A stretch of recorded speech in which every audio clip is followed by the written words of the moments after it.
आप देख रहे हैं खबरदार.com।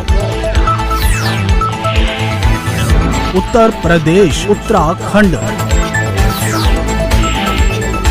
हम दिखाएंगे वही जो होगा सही।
साथियों, इस वक्त हम मौजूद हैं उत्तराखंड राज्य में पौड़ी जनपद के कोटद्वार में।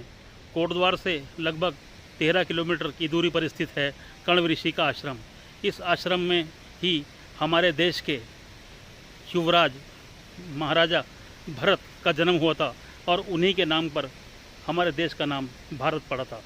आपको शायद पता ही होगा कि पूर्व में महाराजा दुष्यंत और शकुंतला के पुत्र भरत ने महाराजा कण्व ऋषि के आश्रम में ही जन्म लिया था। यह वही आश्रम है जहां शकुंतला ने गर्भावस्था में महाराजा कण्व ऋषि के यहाँ शरण ली और उन्होंने अपने पुत्र भरत को जन्म दिया। भरत के नाम पर ही हमारे देश का नाम भारत पड़ा। कण्वाश्रम का वर्णन भारत के प्राचीन ग्रंथों, पुराणों, महाभारत तथा इस देश में जन्मे सबसे महान कवि तथा नाट्यकार महाकवि कालिदास की रचनाओं में जीवांत मिलता है। स्कंद पुराण में कण्वाश्रम का वर्णन कुछ इस प्रकार है। जो कण्वाश्रम यहाँ से नंदगिरी पर्वत तक विस्तृत है वह एक परम पुण्य स्थान है तथा भक्ति, योग व मोक्ष का केंद्र है। यहाँ संपूर्ण लोक में विख्यात महातेजस्वी कण्व ऋषि का आश्रम है जहाँ अपना शीश नमन कर सुख और शांति प्राप्ति होती है। यह वही स्थान है जहाँ राजा दुष्यंत का महर्षि कर्ण की पाल्या पुत्री शकुंतला से परिचय होता है।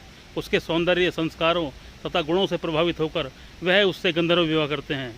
हालांकि एक श्राप के कारण वह शकुंतला को पहचानने से इनकार कर देते हैं और महाराजा दुष्यंत द्वारा ठुकरा दिए जाने के कारण गर्भवती शकुंतला अपने पिता तुल्य महर्षि कण्व के ऋषि में आकर शरण लेती है। यहीं उन्होंने एक बालक को जन्म दिया। एक दिन बालक आश्रम में मौजूद शेरों के साथ अटखेलियाँ कर रहा था और उनके दांत गिन रहा था। बताते हैं कि बालक को ऐसा करते देख महर्षि कर्ण काफ़ी प्रभावित हुए और उन्होंने उसका नाम भरत रख दिया। आगे चलकर भरत के नाम पर ही हमारे देश का नाम भारतवर्ष पड़ा। खबरदार.com के लिए नवनीत अग्रवाल।